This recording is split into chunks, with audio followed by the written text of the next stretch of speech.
Guys, it's National Stress Awareness Day. Oh, isn't that convenient? Yeah, boy, isn't it? What's your favorite way to relieve stress? Drinking. Wow. Answer on that one. I know what That answer was so readily available. I know what Felicia's thinking. What is you thinking? Moving to the suburbs and being a housewife. Right. The best way to relieve stress is to quit your job. No, I thought it was other housewife duties. At least keep it through. At least keep on going through this show. We need you. And yeah, Amy, that's where I was going too. Tina, what's your favorite way to relieve stress? Getting a manicure and a pedicure. Oh, always good. Brandon. Playing NBA 2K or some sort of video game. Always. What about your face mask, Brandon? I do the face mask. That always helps. And wait, you wear like a cucumber eyes and all that sort of stuff? I do a face mask. Yeah, I have a charcoal mask and a hemp mask. You just want to be a superhero so bad you will put on any mask available. Oh. Hey, whatever you got to do to keep yourself sane and going, that's what you have to do, right? Yes. Yes. If you John, are how are like you us, doing? you have awakened. And John, this is your check-in. We're checking in. What's up? We're good. How are you, look, John? Look, life is a roller coaster, right? There's ups, there's downs, there's adventures, there's loop-de-loops, and I'm just, I'm always so chill riding on this ride that we call life. Never a worry in the world. Just shooting the breeze. So chill. Because the man who slept like 4 hours last night and woke up every hour to check his phone and to see what the results were like, right? Yes, I've been tracking them for 23 hours and I'm going crazy. But let's keep going. Well, hey, we'll know when we know. We'll know when we know. But since John clearly needs to get his election stress under control, we've got comedian and host of the podcast, unlicensed therapist Ari Manis here to help straighten John out before we get into this show. Ari, please tell him to relax. Thank you for having me, John. I think we all need to relax, you especially. You look like a robot, and I'm gonna need you to just rub one out tonight and just enjoy yourself. Oh, okay, that's all right. Hey, everyone has their ways of relaxing. Ari, how did you watch the election last night? Oh, I watched it right here on my triple gaming monitor setup. I had Fox on one side, MSNBC on the other, and of course, the Godfather himself, Joe Rogan, on the big screen, talking it out. Oh, that's pretty impressive. It's Yeah. awesome. Let me tell you guys something.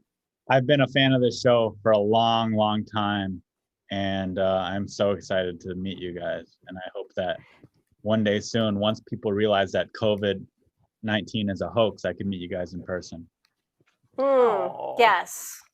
If they realize it's a hoax, but you know what? Maybe someday, or when they, cure it, you can come and see us too. Wake up to this hoax, and then I could see you guys in person, the way it belongs, and maybe even you and I could go get dinner sometime, just me and you. Maybe in my 3 kids. Wait, what about me? Yeah, go for Felicia. Oh, I meant I'm Felicia. not turning down a free meal. What about me? I got baggage. I meant Felicia the whole time. I don't need any more kids. Is it easy to? This is a really dumb question, but I'm going to ask it anyways because I got nothing else. Is it really easy to be funny during these times? Like, I guess when things are the most tense in our country that they could ever be, is this when you come up with your best material, or is this the worst time? Material-wise, one of the worst times. I've come up with very little material. That being said, what makes me laugh is making people uncomfortable, and I'm very good at that at all times, especially. I can attest to that. Yeah, like John was off the top. I'm like, I'm gonna take this because I know John is sweating in his pants right now. John, that smile of yours is so freaking cute. I imagine that you get all the fan mail, don't you? Don't you, little sweet boy? Boy, I get packages, I get love, hugs and kisses in the streets. It's really hard during this age of COVID just to keep people away. Over Zoom, I am heterosexual, but over Facebook, I am homosexual. And if you'd like to add me there, I'd like to be friends with you on Facebook. I noticed Well, that with wait, how wait. often you poke me on Facebook. I figured it had to be something like that. So. Flirting. For the record, I don't care if it's homosexual or heterosexual. No one should be poking anybody in 2020. That's not in anymore. No, you can poke on Poking is a Facebook. great way to flirt. Yeah. Poking is it's a No. cute way to let someone know, hey, I want I to see be you. with you till the end of time. I see you. I'm following you. I love this. And so have you been stressing out, Ari, at all about this whole election thing? Or you're like, I'm done? Dude, I've been getting $300 a week from unemployment, $1,200 from Trump. I am rich. I am stress-free. COVID is a hoax. If you're out there and you are stressed, you need to wake up. There's nothing wrong in the world. Everything is great. Black people have it great. Women have it great. White people have it great. We all have it great. The times are great. So what's the stress relief? Wait, we need the tips. He's saying everyone relieve stress, calm down. We need the tips. Give us the tips of life. Take a deep breath, close your eyes, go run a mile. If you're stressed out, you probably just need to run. You probably made up asthma. You probably need to find God, maybe look for the Lord, allow him into your life, go run a mile, you'll be fine. I love this. That Ari, stresses me out thank even you more. thank you so much for joining us. I totally sprung it on these two. They didn't know it was coming. So thank you for joining us. And hey, guys, make sure to check him out. I wanted to get John in a better headspace. Check out Ari Manis on all the social media handles. And of course, he's got a podcast that fits John perfectly, Unlicensed Therapy. You can check it out on Apple Podcasts and everywhere podcasts are found. Thanks for being here. God bless you all. God bless you and let the Lord into your life. Okay, I take any prayer. Yes. All right. Let's get back to the issues at hand. The election has been divisive. Let's be honest about that. And the final results, well, you know what? They're still far off, which will be likely make conversations with coworkers and family really tough if they're on the opposite team at the end of the day. Ooh, girl, you are not lying. That's why we got Dr. Richard Sullivan, who is a professor of political sociology at Illinois State University, joining us now to give us some tips on how to navigate this ever so divisive world. So I figured maybe let's start with coworkers, because maybe we won't see family to the holidays. So with coworkers, how can we get around these conversations or have these conversations? I don't know. I'm kind of side-eyeing everybody these days. Side-eyeing. Well, I think Ari had some really good tips there, yeah, this is a tough time, and the coworkers that you work with. I mean, a lot of these places where we are spending most of our waking hours are we're close to them. We know them, whether that's good or bad, whether we want to or not. But I think the conversations don't necessarily have to happen if there's a lot of tension. But I think that if we, focus on the things that we agree about, I think that's a good place to start. And I would say, like, for one thing, it's one of our shared values is democracy. And you don't have to take sides on that, I suspect. Hopefully not. Some people might not believe in democracy, but most of us do. So I think that would be a good place to start. So you don't have to get into the issues and you don't have to get into the sort of more contentious stuff. So let me ask you, so if somebody, say Thanksgiving dinner comes along and you're sitting down and having family dinner and someone throws off a conversation that's not necessarily on the terms that you follow, how do you guide it back and make it okay? Well, the first thing you do is don't have Thanksgiving with people you don't agree with. I mean, that would be that'd be one way. Not always possible. Yeah. So at least that's been my approach. But how do you get it back on track? I mean, it starts with the basic level of respect. I mean, that doesn't require special skills. It's just, do we respect each other's position? Do you steer the topic away from the contentious issue? Again, I would say, this is one of the things that I've been telling students in this environment is if we reconceptualize the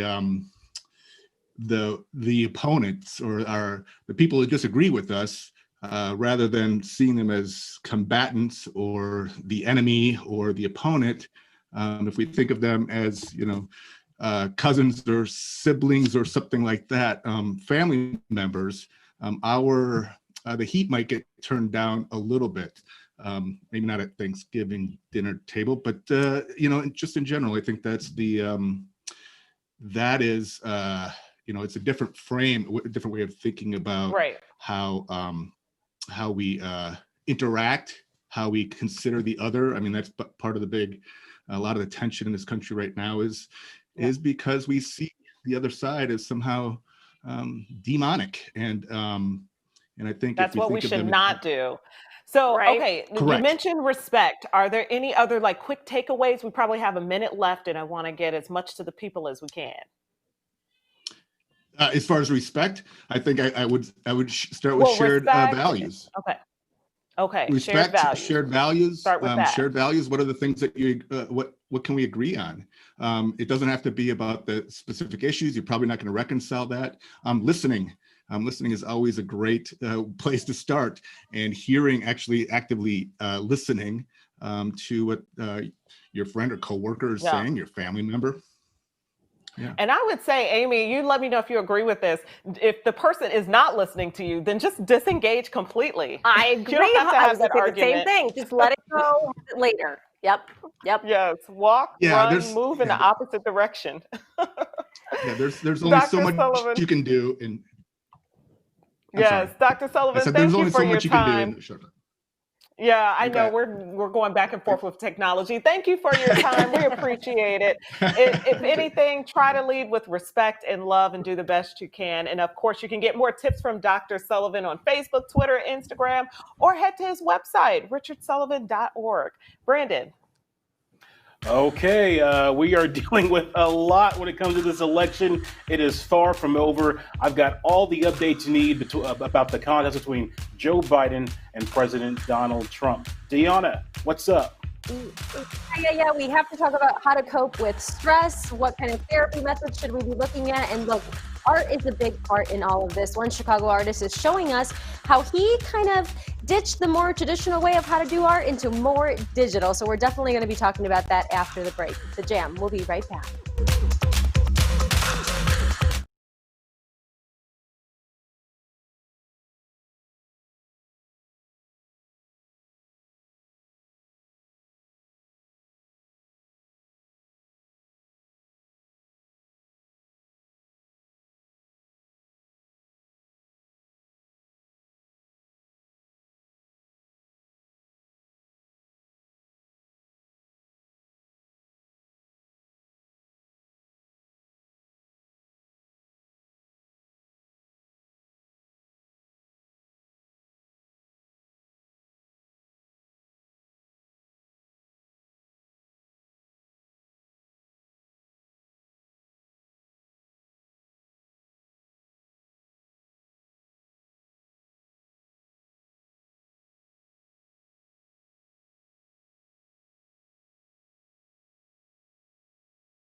right, news you need to know for this year's 2020 election.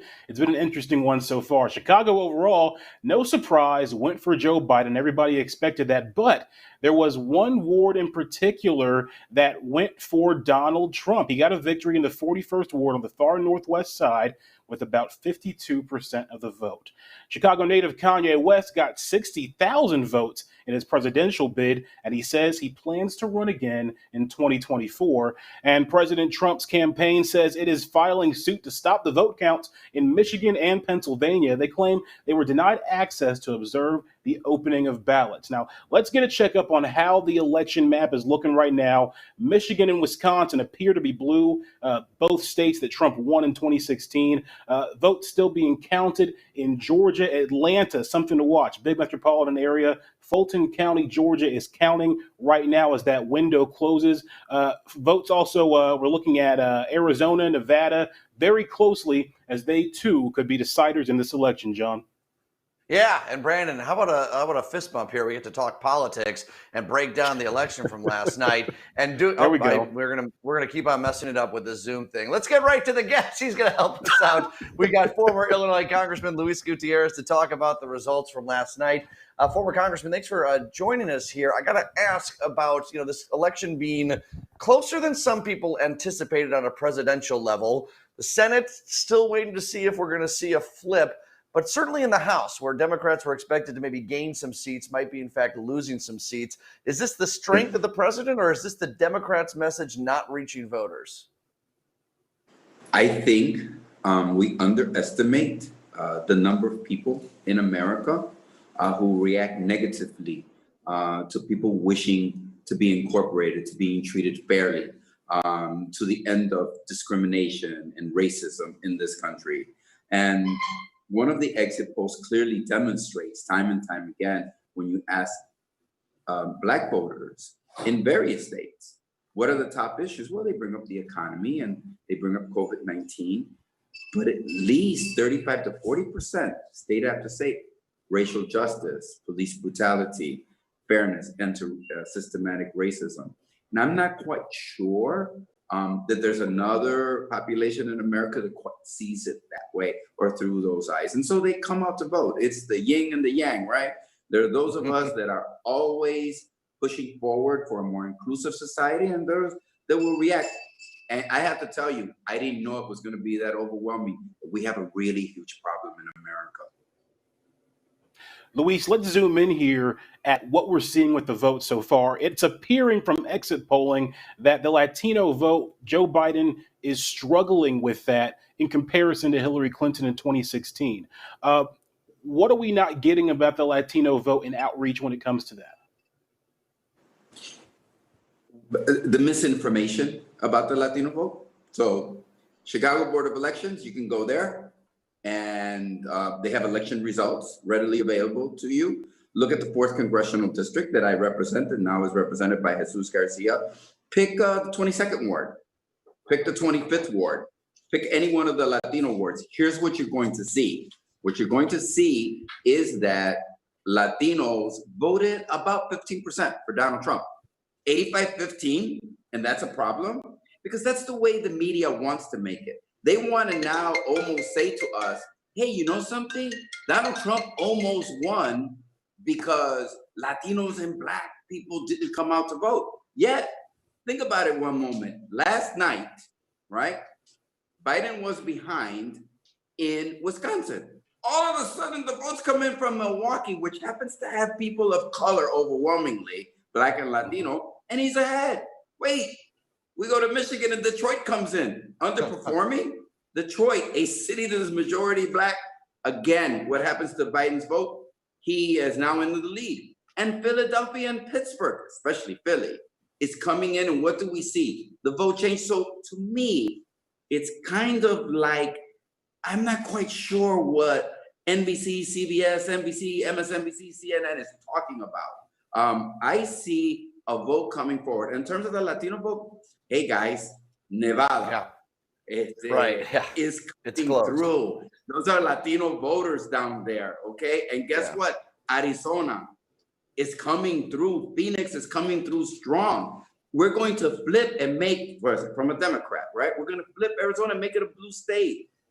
And lastly, let's remember, all of the exit polls show Puerto Ricans, people like my mom and dad, right? In Orlando, 75 to 25, voting for Biden.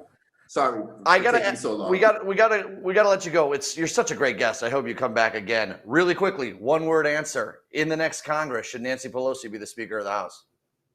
Yes, she should be the Speaker of the House in the next Congress. Okay. All right. Hey, Luis, guys, thank you. Invite me back. All right, good.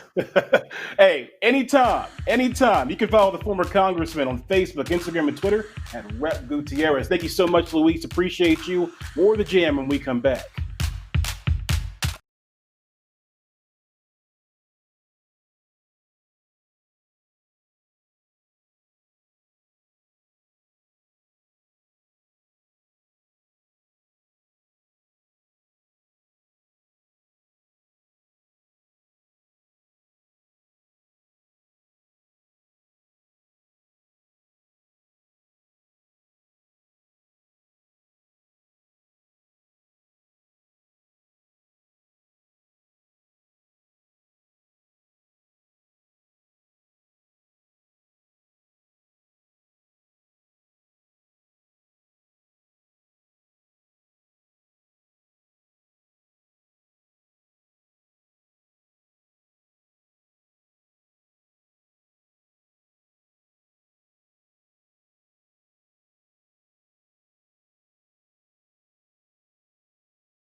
All right, this is a live look at basically where Trump Tower is. I think that's the Wabash Bridge that's up, and you can see a march downtown that is growing in numbers, looks peaceful. It's a march near the Trump Tower.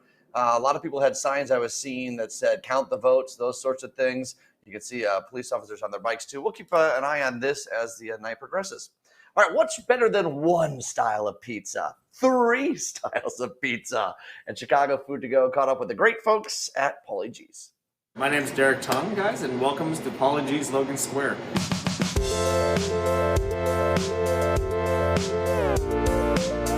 We do 3 different styles of pizza right now. We do started with wood-fired, added Detroit, and with COVID happening, we added New York style out the window. For the wood-fired pizzas, we have about 30 different pizzas that we've designed already.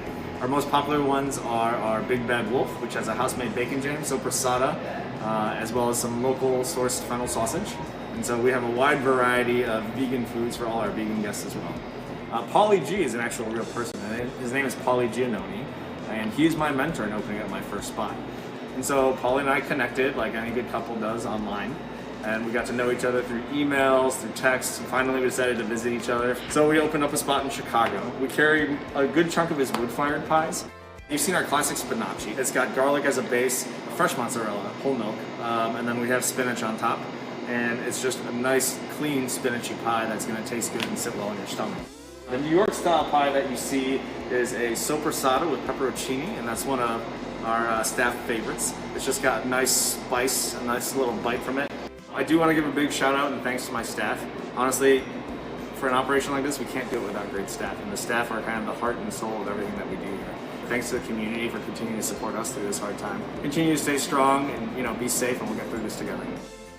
I need to eat some of that in my mouth soon. Pauly G's. I'll have to go to 2451 North Milwaukee, and you can check out Food to Go every Sunday at 11:30 a.m. on CW26 for great ideas to support our restaurants. All right, Jan, we'll be right back.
check this out. Don't forget, we've teamed up with CD1 Price Cleaners to get gently used coats to kids in need this season. So please drop off any gently used winter coats to any CD1 Price Cleaners from now until November 30th. Together, we can make sure that nobody is cold this winter season. That's awesome. They do such great things. Remember, they did this stuff for the first responders, giving them the free loads of laundry earlier when they needed it most. That's really good. Hey, you guys want some really good news? Yes. Okay. The 7-day forecast looks insane. Okay, we're gonna have temperatures in the 70s for a long time. Look at this, Yacht Queen on Sunday. Yes, yes. I mean, come on. And the bottom falls out next week. news. But I just had to show you guys that because that is good news. That is amazing. It's sad when it drops off to the 50s on a hot second. Yeah, But don't look I that love far. the 70s. Yeah. Yeah. Take one day at a 4-day time. forecast. If there's one, you never know what's going to happen in 2020. So just one Ain't day that the at a truth? time. Let's one foot in front of the other, one 70-degree day in front of the other. We'll be You right got back. it.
Oh, yeah. Okay. We know that we don't know which way is up. We don't know which way is down, but nonetheless, we are moving forward.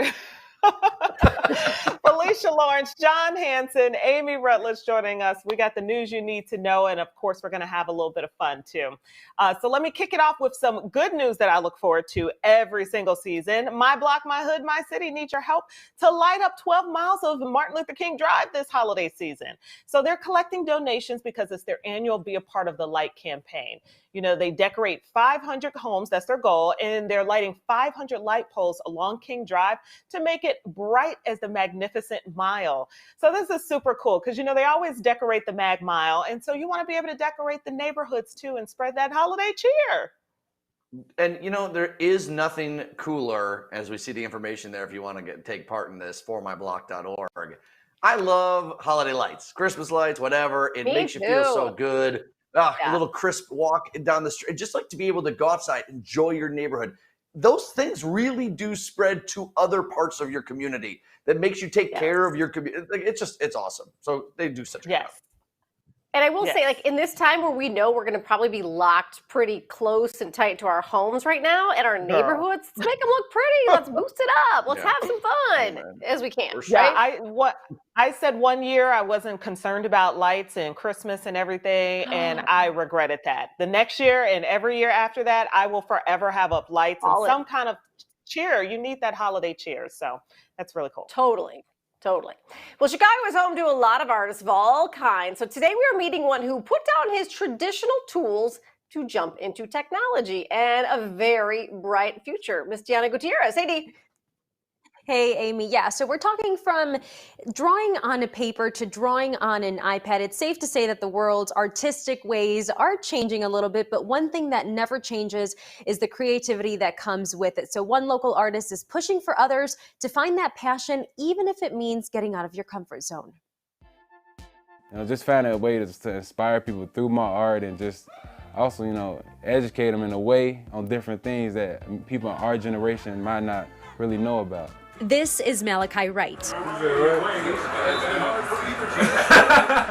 a first-year UCLA student and Chicago artist. Art is necessary in the world, so while you might think art is no money in art, everyone needs art, everyone wants art, some shape, form, or fashion. The arts are in Malachi's blood. His mom and one of his brothers are both artists. Dad is a carpenter, his other brother is an actor.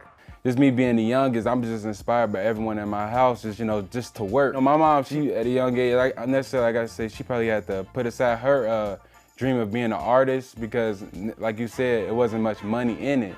And, it's hard to find opportunities as a graphic designer, as an artist. But the Gen Zer says that's not the case anymore. He ditched his traditional drawing and started creating digitally. It was unlimited color. I could do anything. I could erase when I didn't like something. You could erase on the regular paper, but not the same way that you can erase. So digitally, you can move stuff around if you don't like it. It was just a new field of art. It was like a new discovery, You see like comedians inside of a barbershop, which in a way, like, you would think that's the perfect setting, but like, who would have thought to put them there? You know what I mean? Because, it's funny in the barbershop when you go there. It's endless laughs. At least that's how it was for me, and I feel like that's how it is for a lot of people. And just like that, his art evolved, and so have the spaces to display it. Social media, so it presents us those opportunities to really showcase our talent without having to get in the gallery or anything like that. Our gallery is on Instagram or Twitter. Malachi's art is unexpected. Blending images, he says, are important for the people who look and grew up like him. Things you wouldn't expect to see together, I put them together. Like I have Martin Luther King and Malcolm X. For some people, it became controversial, but for me, it was just combining basketball and civil rights. Two things that you see African Americans prominent in. And even when creating gets tough, Malachi says pushing through helps tap into your passion. School's not gonna be the one that endorses the art. And maybe if it's not even at your home that's endorsing the art, you really gotta find that passion using other outlets, whether that be, social media. You know what I mean? If you gotta get inspired by others, because me, I'm the type of person, I just get inspired by anything, really, because you can find so much inspiration in this world, and you really can't just constrain yourself, because there's gonna be so much negative energy coming your way. You just gotta really just keep your faith in God, which is the most important thing, the most important motivator. There you go, most important motivator to keep up with what Malachi is doing, or even order some pieces online, get some custom pieces done as well. Head over to his IG, Twitter, or website that's on your screen right now. Working with Jemel has been really exciting. I was like, I gotta have more dancers. We gotta step our game up. So bringing him in has been awesome. I remember I saw Jemel McWilliams perform last year, and I was like, who's doing that? Whoever's doing that choreography, I want that person.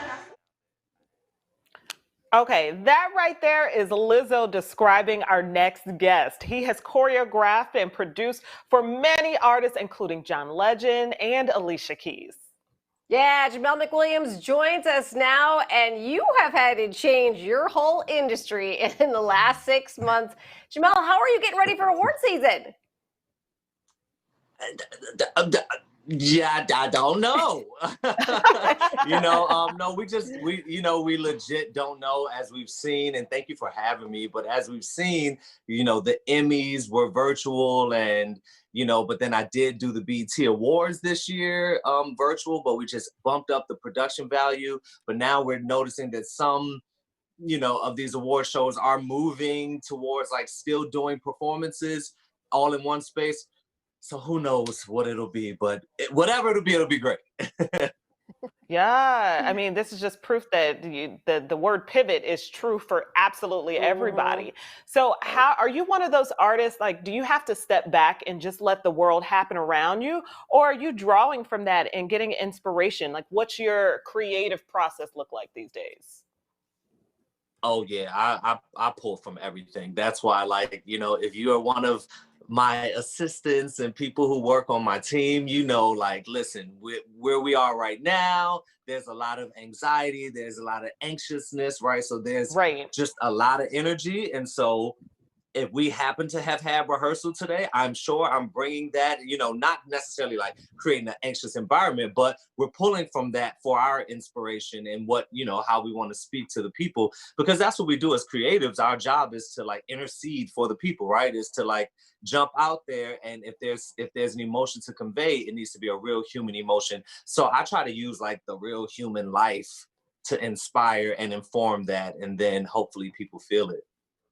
Man, we've seen some of your amazing pictures of artists you worked with recently. What are you doing now, and how are you doing it in this?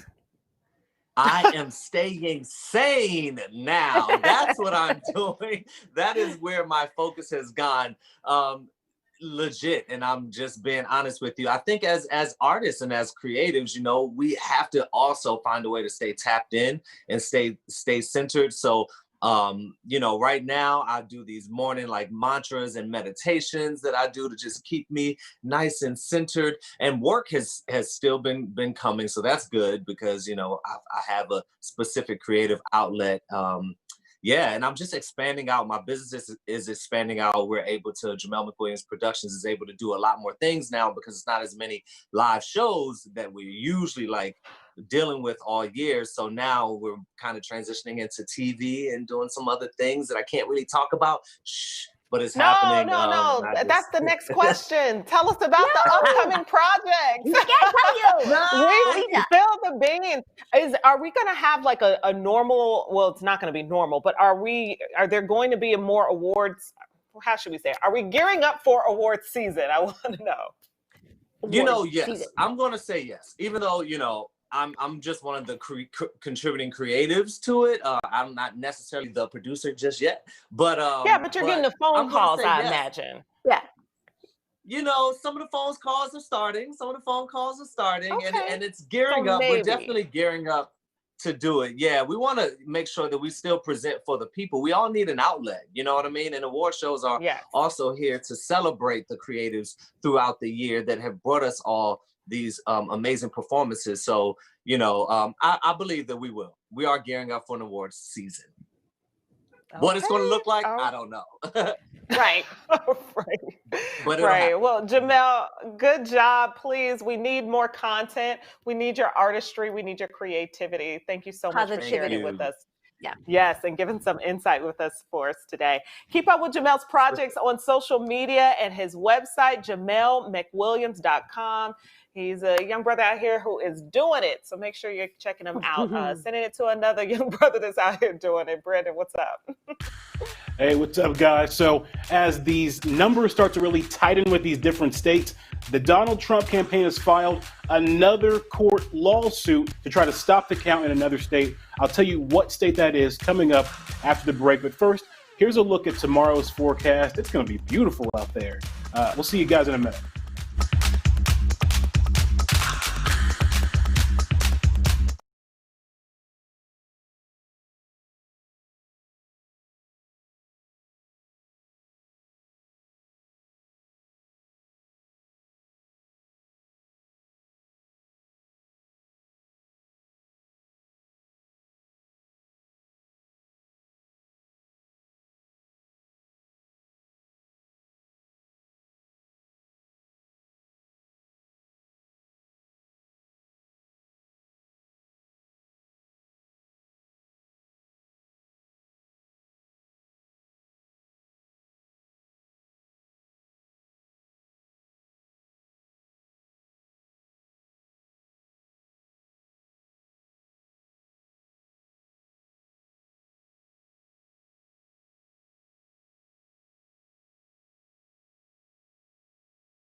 special election version here of news you need to know. First of all, I want to give you a look outside. Roughly 1,000 people marching in downtown Chicago. They are demanding that every vote is counted in this election. That's the theme of this one. That you can see they've raised the Wabash Bridge over the Chicago River that is leading towards Trump Tower to block access to it, as protesters have headed that direction and gathered around there. We'll keep you posted on that as we see anything arise.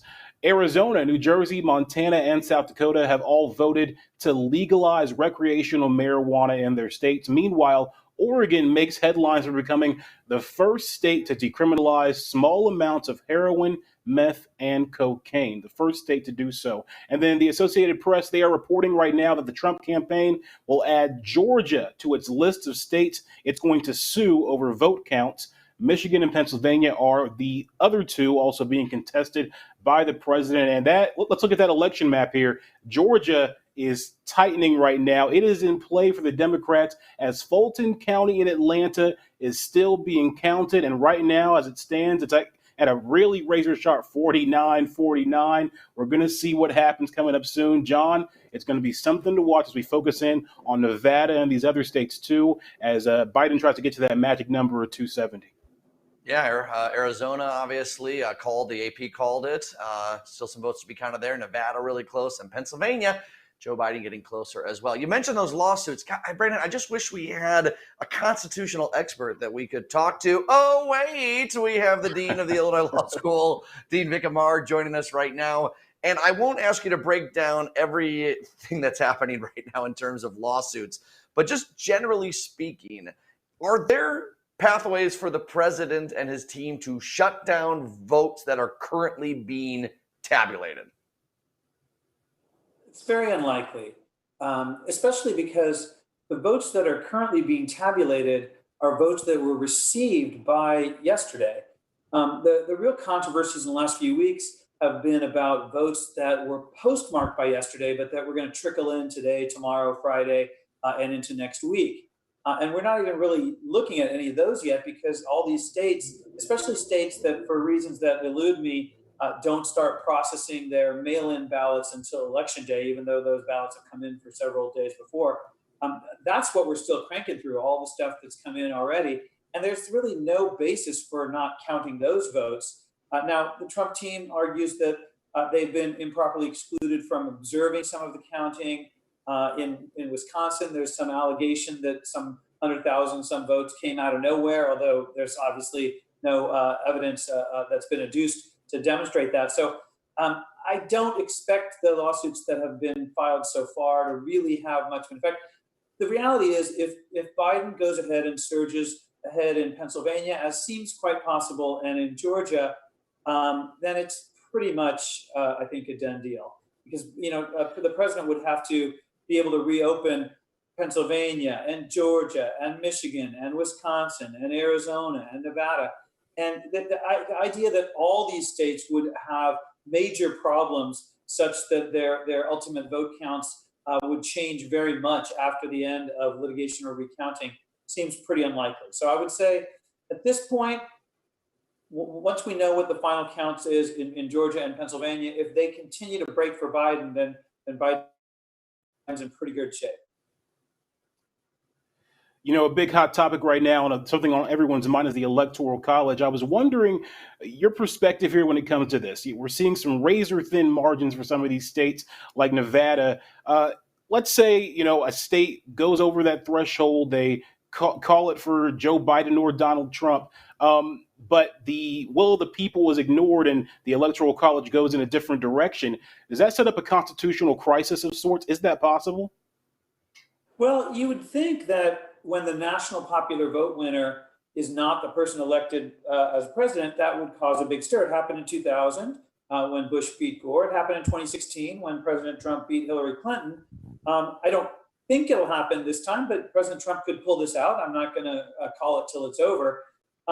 There is a big move to reform the Electoral College and move it very close to the idea of a national popular vote. It's actually something that I and my older brother, who's a law professor at Yale and the former dean of the Northwestern Law School, independently, we all started talking about it about 2 decades ago. It's called the National Popular Vote Interstate Compact Movement. And if your viewers are interested, just Google NPV Interstate Compact and you'll get lots of information.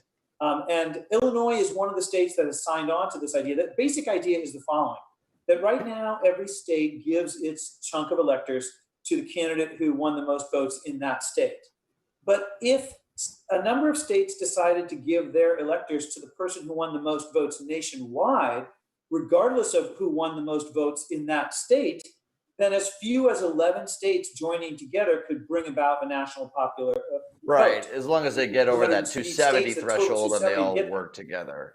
Yeah, exactly. I'm sorry, I'm sorry to cut you off. We're just really short on time. I got a one-word question for you. So you clerked for Justice Blackmun, who was appointed by Nixon, ended up becoming one of the most liberal justices on the court. Do you have faith in our justice system to figure this out correctly, yes or no?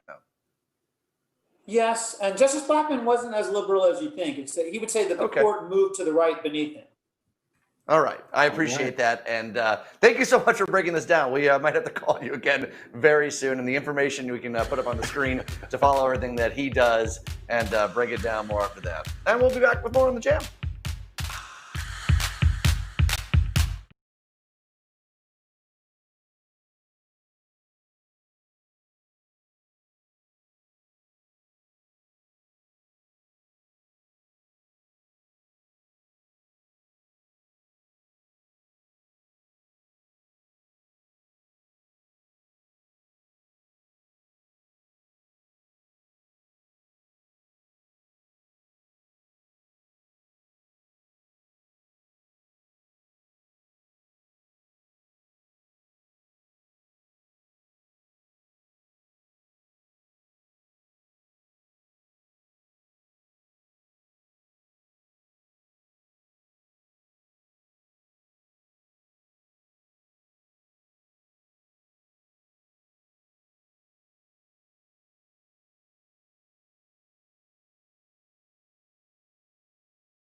It's time to lighten things up. Not talking about elections anymore. It's time for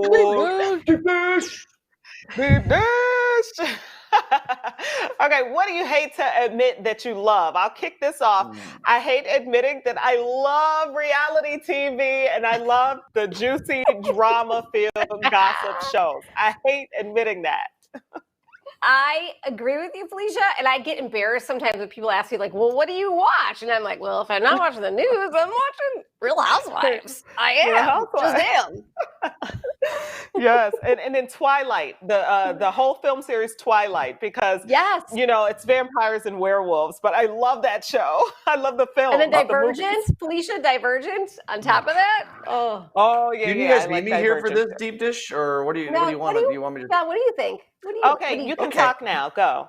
Thanks so much, ladies. No, the things that I hate to love, and it is manifesting itself so greatly right now, but political theater. I love it. I love diving into elections. I love diving into the future of elections. I love diving into the ramifications of court cases and all this stuff. I thought we were but not to talk about elections anymore. So I was like, are we oh done? Yeah, you're right. Pivoted pretty quickly back. But exactly, see? I hate that I love that. That and mac and cheese, because I will eat so much of it that's too much. So mac and cheese, I can get on board with John Hanson. How about you, Amy? So good. I already said, I like, my reality TV stuff. And, you were just piggybacking on Felicia. Okay. For the reality TV, I at least try to tell myself to work out while I'm doing it, That's what I do too. Oh, love it. Yeah, or watch Drew Barrymore's show. Hey.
All right, America got to vote yesterday. Today we do. I'm calling this Jam the Vote, a fun game. Does everyone have a whiteboard or a notebook ready to go? Okay, thank you very much. So here's what we're going to do. We're going to put something on the screen, and then you have to write down which one of us, or Krista, even though she's not here right now, that follows. But don't look at everyone else's answers. I want heads down, you to answer, and you to put it up, and then we'll all look together. I'll count to 3. So first things first, we're Jam the Vote. Here we go. Who's most likely to lie on their taxes? Who is most... Let's look them up. Oh, wait, I can't write that fast. 2, 3, here we go. We got 3 for Felicia. Yeah. Wow. He complains about I'm him enough. shocked at the Brandon vote. Wait, I'm offended. Deanna? You're lost. What'd you say? What'd you put? I put Brandon, of course. Okay. As long as Brandon got more Let's than get I another did. one. Jam the Vote. Who got the best grades in school? Heads down, up. 1, 2, 3, look. I got 3. Me and Brandon both voted for ourselves. You guys are the worst. Too. I know it. I know it. Oh, Felicia did too. Yeah, you did too, girl. Okay. Yeah, you did, girl. Who's most likely to fake a sick day? Oh, I think we all are going to answer this the same way. 1, 2, 3. Get those answers up and look. I have never faked a sick day. Y'all wild. Y'all wild. Your birthday every year. Never. Stop. Yeah. Every year, Brandon. Every year. Because I get sick around that time. Who's most likely to win a mile race, like a running race? 1, 2, 3. Answers up, heads down. Let's see. Deanna, who'd you get, Felicia? I can't quite see that one. Amy. Yeah. It would definitely be Amy, a toss-up. we have to race one day. Yeah. Well, you might be fat. Oh my gosh. Yeah. You That would be a absolutely good should do race, that. actually. All right, let's get another one here. Who is the best party host? Ooh. Oh. Jam the Vote, everyone. Okay. Heads down. See, I'm trying to Or save block paper. yourself. Oh, I'll take the votes. 2 for John, 1 for Amy, 1 for Deanna, 1 for Felicia. Ooh, I thank feel like guys. you and me, John, will have a good time. We would have a I am a good good party. party host. Who do you want next to you in a fight? Oh. Oh, this is the last question. I know. Jam the Vote. Quickly get them up.